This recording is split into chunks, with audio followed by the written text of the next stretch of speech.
60 grams on the dot. That's never gonna happen again.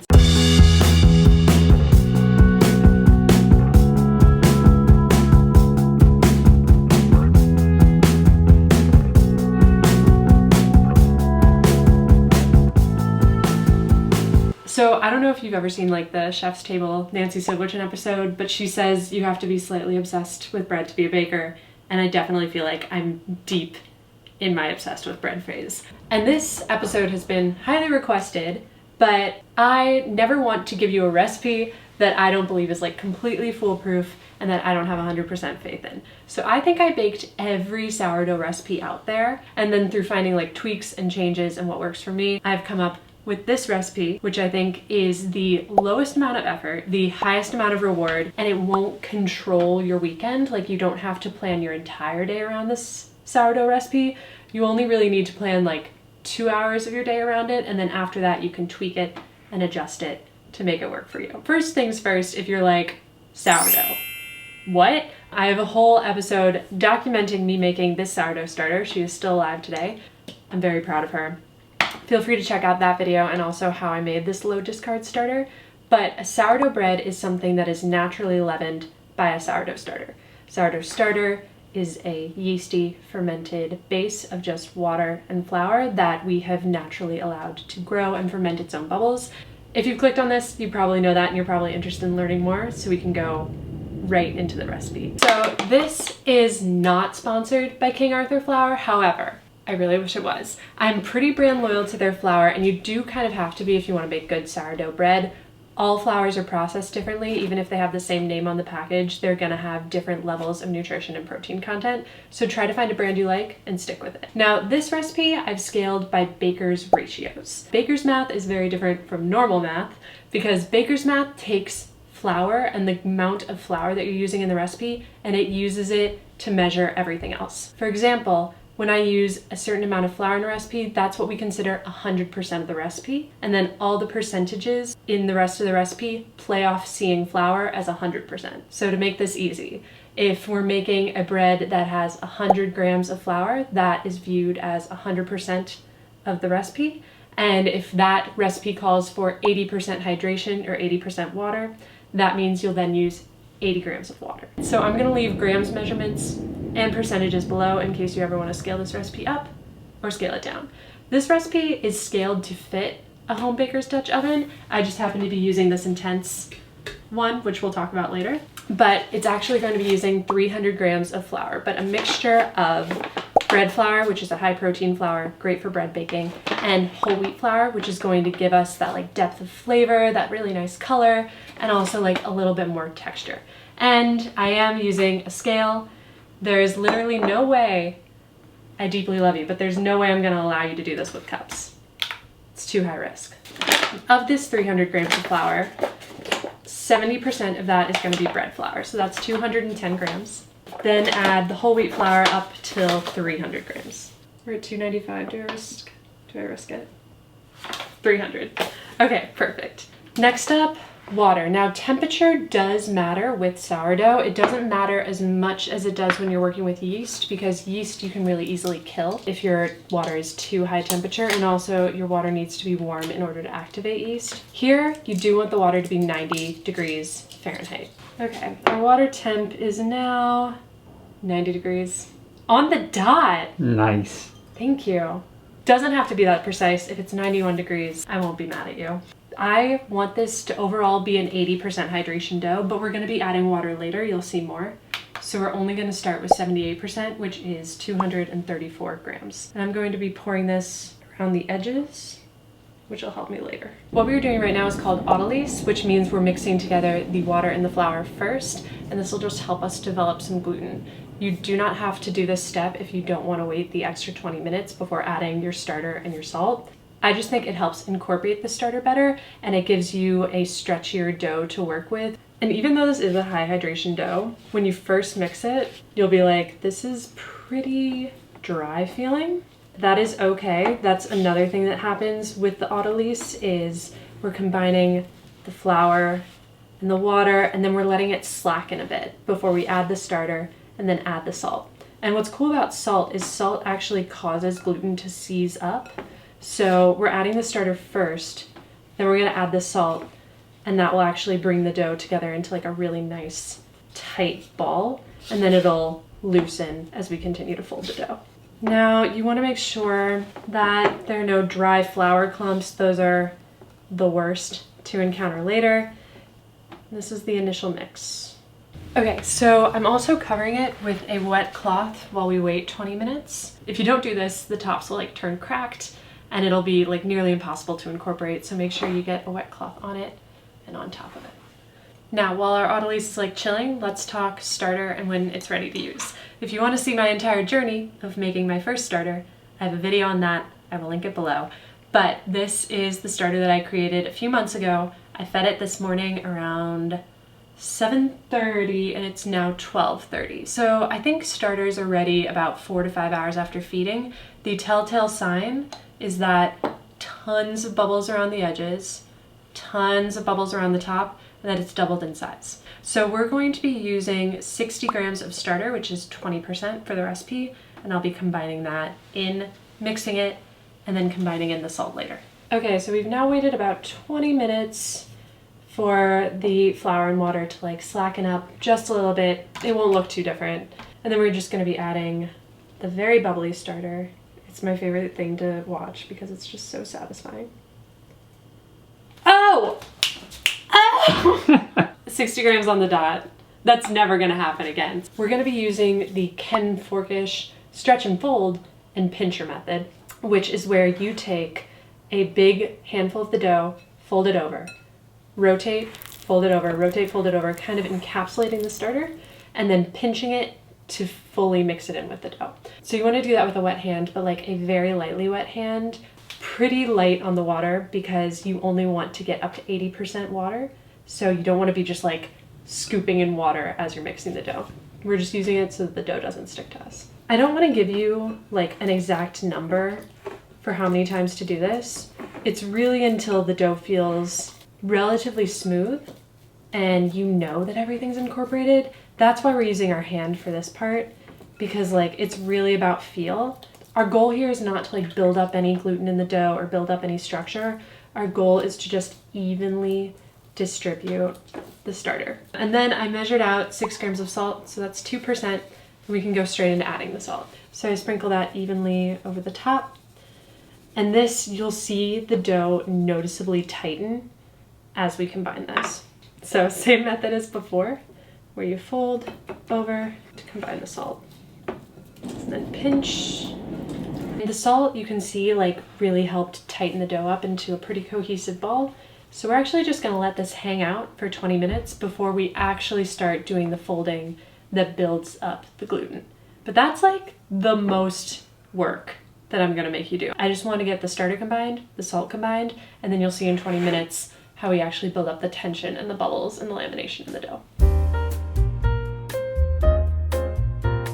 So now we're gonna start folding the loaf, which I do a method where we use the countertop for all of the folds. We don't need this bowl anymore because I found it's the easiest way to like tangibly see the gluten that you're building and also not have to be like heavily kneading. And I feel really bad because I feel like I didn't outline steps for you guys. So I'm going to give you the quick and dirty sourdough steps. We basically mixed the dough for Autolyse, then we added the starter and the salt, and now we're gonna do 3 folds, then we're gonna let it bulk ferment, then we're gonna shape it, and then the next day we bake it. Sourdough is really simple, it's just very time consuming. So right now we are in the folding process. The beauty of sourdough is it's not one of those doughs that you knead on a floured surface. What we're actually doing with the sourdough is we're wetting our surface really lightly. If you're super legit, you can do this with a spray bottle. I'm not super legit. So what I'm doing is just taking drops of water and getting this surface pretty slick like an ice rink. And then we're just gonna encourage it to fall out. Then I'm wetting my hands and you can see all the slack that we've built up in this dough. Now what we want to do is build up some structure. Wet hands, and I'm taking it, lifting it up, and then slapping it down and folding it over. And then I'm going to repeat that. And with this type of bread, I'm being super gentle.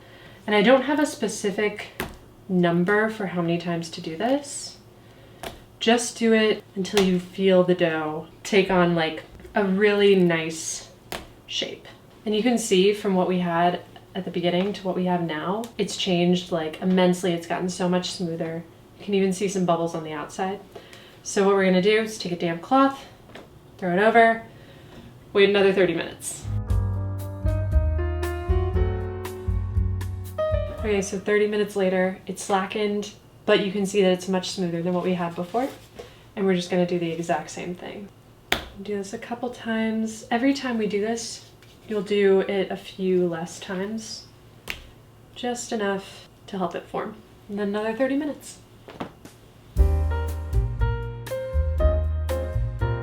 Okay, this is our third and last series of slap and folds, and then we're going to go straight into the bulk fermentation phase. You can see that like we just have to be super gentle, maybe only do it 3 or 4 times on this last one.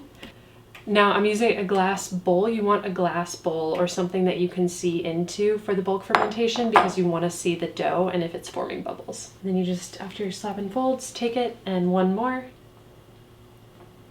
into the bowl, and then make sure this is damp, and we'll cover it.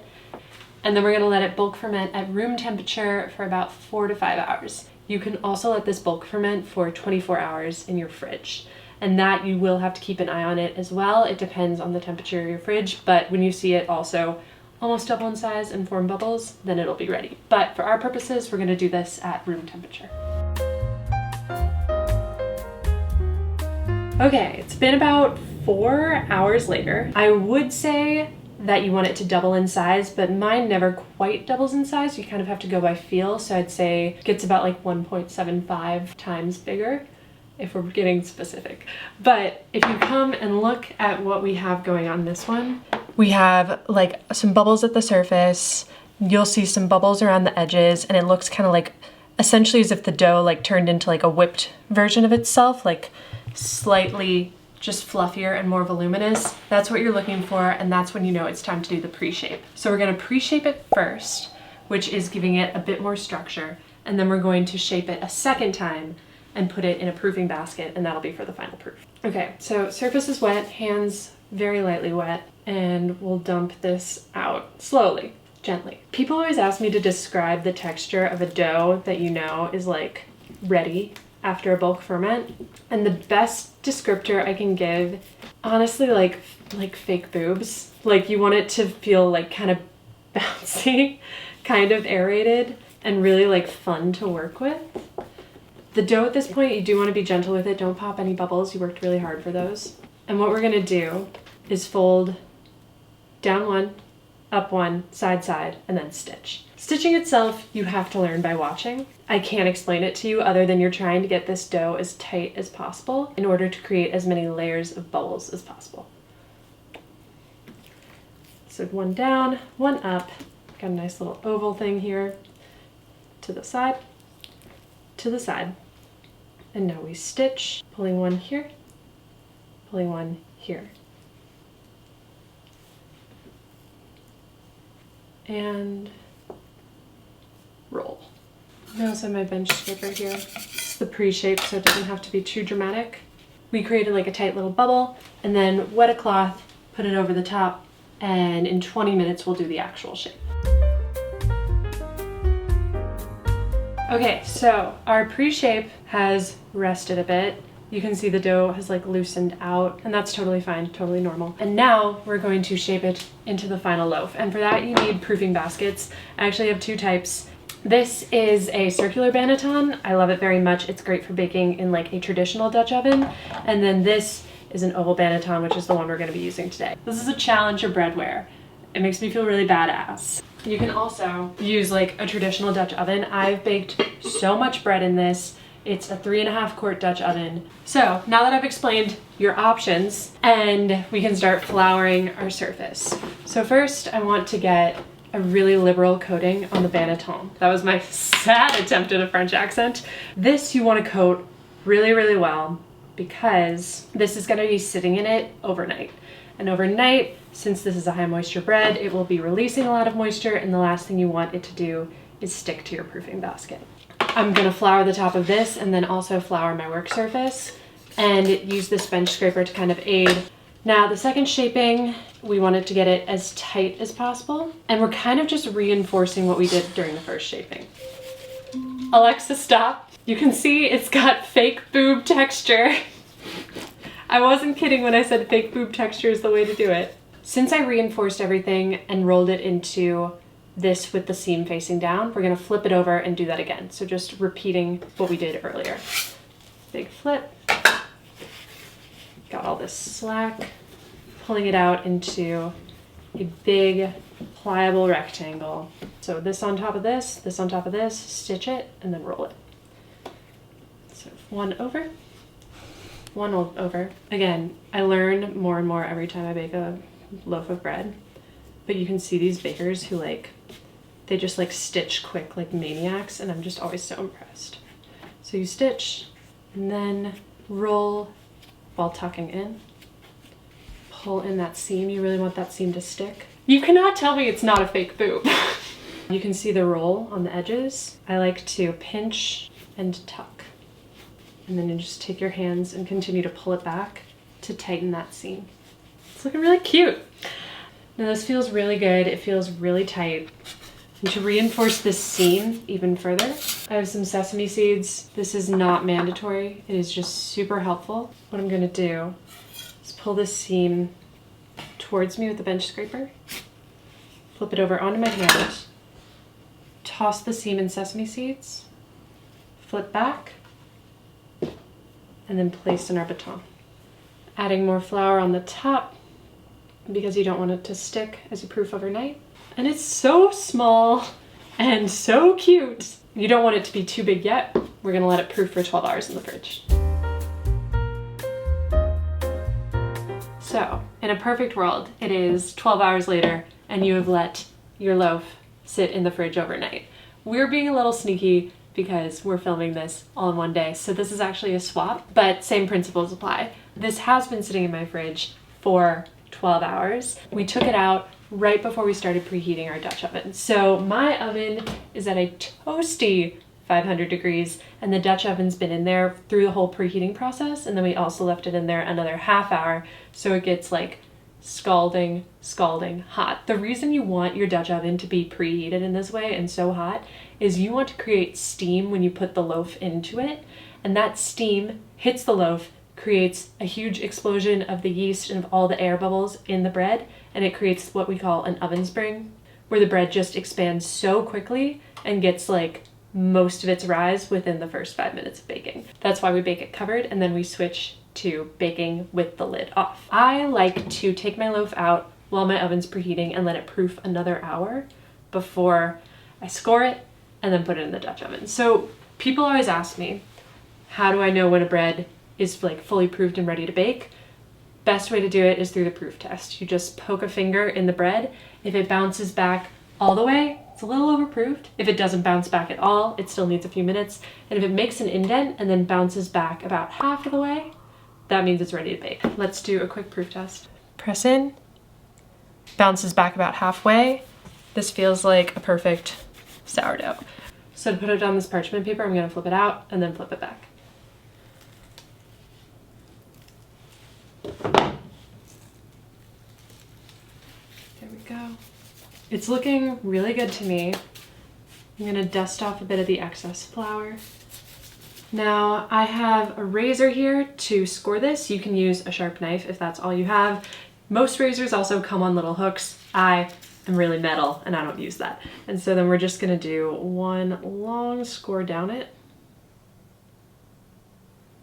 And you can see it already expanded after the score. That's a good sign. The very, very, very time sensitive part, Dutch oven is smoking hot right now. So I'm gonna bring it out of the oven, put the base of it here. As you can see, this has a ton of burns from it because that Dutch oven is hot. Put the top of it here, I have 2 stations for it, and then slide the loaf on, cover it, and get it in there. This is gonna happen really quick.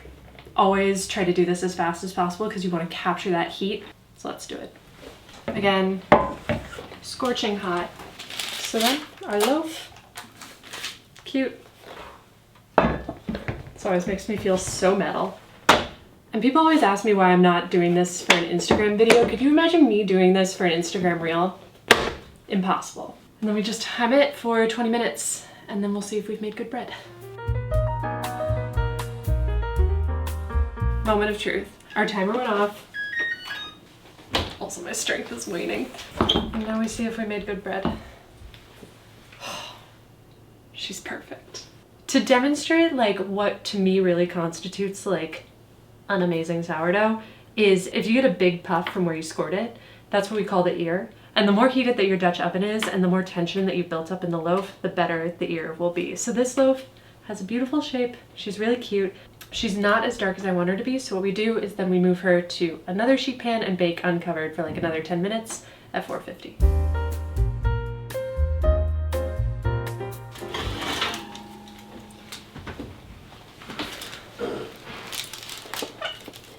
There we go. One rule of sourdough bread. Do not cut into it right away, even though it's so tempting. Give it a little bit to kind of form, to kind of chill, to kind of cool down. If you cut into it immediately, the structure of the bread will absolutely like just collapse, so we can admire it from afar. Last thing, if you really want to admire it, if it sounds hollow, you did a great job.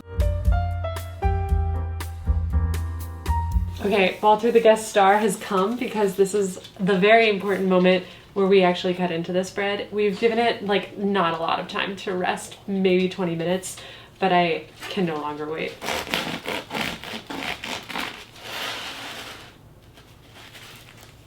It's steaming.